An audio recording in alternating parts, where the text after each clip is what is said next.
Bayangkan sebuah negara di mana penjahat memungut pajak resmi. Suara tembakan terasa biasa bagi warganya. Pemerintah tidak berdaya. Polisi takut pada buronan dan tentara harus minta izin pada seseorang bos mafia. Selamat datang di Meksiko, negara tempat kartel mengendalikan kedaulatan negara. Kita sering berpikir kartel cuma sekelompok preman berkalung emas dan bersenjata. À quelques centaines de mètres de la frontière américaine, côté mexicain, nous sommes conduits dans une planque du cartel de Juarez. Tapi bayangkan ya, kita seorang presiden Meksiko. Dia duduk di kursi kekuasaan, tapi dia sadar. Dia tidak benar-benar memimpin. Konflik kekuasaan memukul pemerintah. Apakah aku seorang presiden atau sekedar figur saja? Di luar istana, konflik personal terjadi setiap jam. Kartel menyodorkan pilihan yang sangat sederhana. Perak atau timah, ambil uang suap kami, atau terima peluru dari kami. Ini bukan pilihan moral, ini adalah pemerasan sistematis yang merusak seluruh aparat. Kita masuk ke akar masalahnya. Pemerintah mencoba melawan. Mereka menggerakkan ribuan tentara. Harapan pemerintah sangat jelas. Tangkap sang mafia, maka masalah selesai. Tapi ini tidaklah gampang, bro. Dan hasilnya justru sangat mengejutkan. Coba tebak apa yang terjadi. Ketika bos gembong ditangkap, kartel tidak hancur. Mereka malah terpecah menjadi belasan fraksi kecil. Sergio commande une cellule de 15 hommes. Il assure 2 à 3 passages par semaine. Ce jour-là, Marchandise. valeur de la cargaison, $50,000. Regardez. C'est de la super qualité. Ini mirip membunuh satu kecoak, tapi anak-anaknya malah bikin kelompok-kelompok kecil. Disinilah skenario baru terjadi. Kartel merangkul masyarakat yang tidak dipedulikan oleh pemerintah. Mereka memulai membangun jalan, membiayai rumah sakit daerah, bahkan memberikan sembako kepada masyarakat. Warga lokal tidak lagi mempercayai pemerintah resmi. Kartel berubah menjadi penyelamat, sekaligus membangun negara di dalam negara. Mari kita telusuri kisah ini, yang cukup pakai logika sederhana. Negara adalah lembaga yang memegang monopoli kekuasaan. Di banyak daerah Meksiko, kartel Sinaloa dan CGNG memegang monopoli kekuasaan tersebut. Secara de facto, kartel adalah pemerintah itu. Mari kita lihat apa yang terjadi. Gambaran dari pemerintah Meksiko sekarang mengungkap fakta yang mengejutkan. Kartel narkoba adalah pemberi kerja terbesar ketiga di seluruh negara Meksiko. Mereka memperkerjakan lebih dari 150.000 orang. Mereka mengalahkan jumlah pegawai dan perusahaan retail raksasa. Ini adalah fakta yang mengejutkan. Wah, kaget. Pemerintah tidak kalah perang karena kekurangan senjata. Pemerintah kalah karena kartel menguasai pasar tenaga kerja dan masyarakat. Sekarang kita tiba di sebuah pertanyaan. Apa pilihan paling sulit yang harus kita ambil? Jika pemerintah terus memandang kartel hanya sebagai perang senjata, pemerintah akan terjebak selamanya.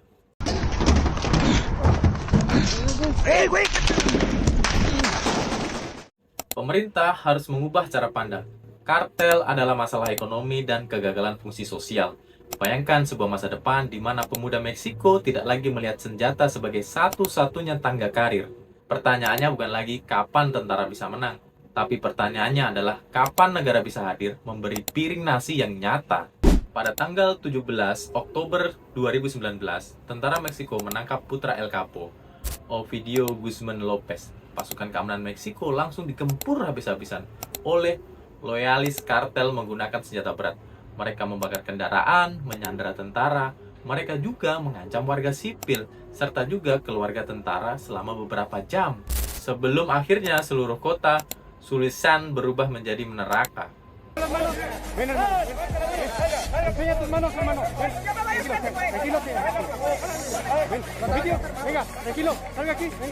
Mari kita tarik mundur sejarahnya. Bagaimana negara ini bisa takluk sepenuhnya?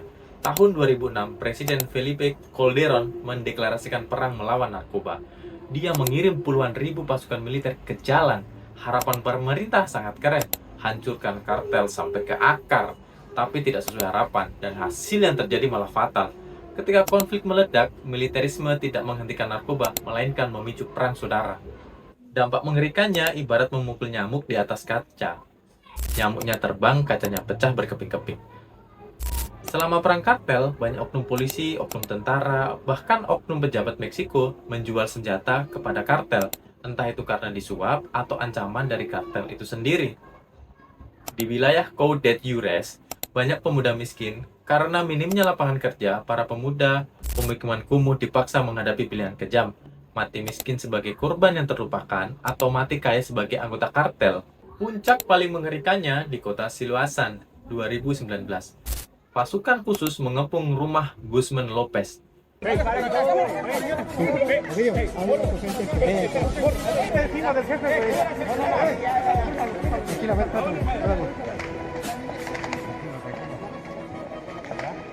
¿Cuánto tienes gente adentro? No, no tengo. Diles que paren todos. Misi berhasil, Lopez ditangkap, tapi kartel Sinaloa tidak tinggal diam.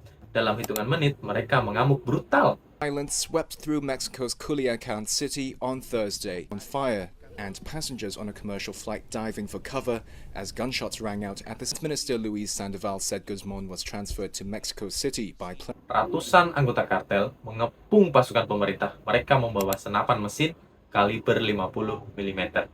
Mereka membakar truk, memblokir seluruh akses kota, dan membobol penjara lokal. Culiacan shut schools and told people to take shelter.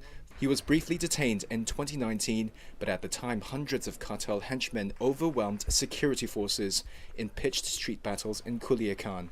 Months later, Mexico's president, Andrés Manuel López Obrador, personally ordered Guzman be government and kindled criticism that López Obrador comes ahead of US President Joe Biden's visit to Mexico next week for his summit.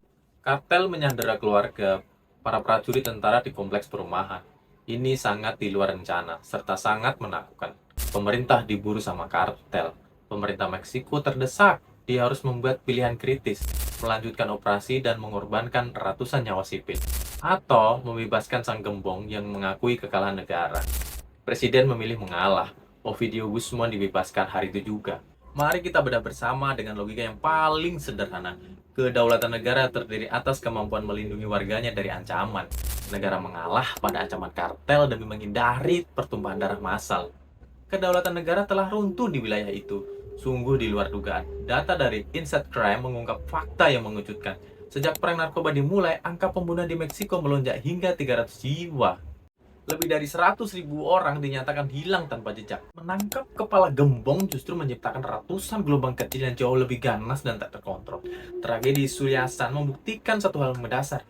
Kekuatan militer semata tidak pernah memenangkan perang melawan ekonomi gelap. Senjata kartel diberi dari uang konsumen narkoba. Kekuasaan mereka lahir dari kemiskinan warga. Selama permintaan pasar masih ada dan lapangan kerja tak kunjung hadir, kartel baru akan selalu hadir.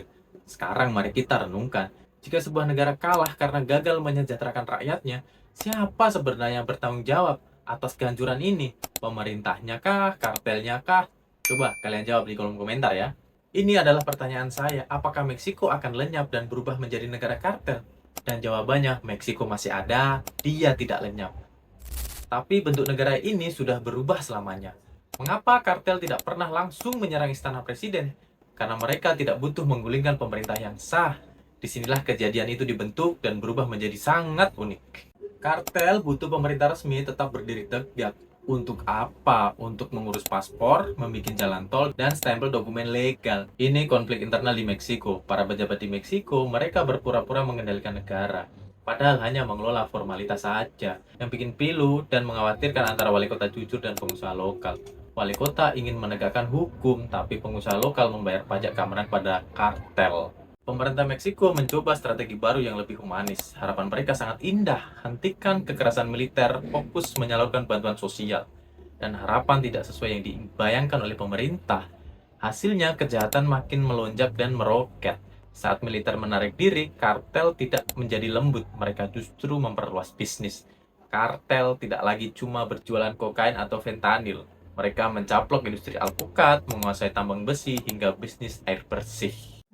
Sekarang saat Anda makan guacamole di restoran mewah, ada kemungkinan Anda sedang menyumbang dana operasi kartel. Ini yang terjadi sekarang. Bagi ekonomi modern, kartel bertransformasi menjadi konglomerat korporasi gelap. Mari kita berpikir lagi menggunakan logika sederhana. Dari negara adalah institusi, gedung kantor, dan infrastruktur resmi. Namun faktanya, yaitu kendali ekonomi lokal dikuasai oleh kartel.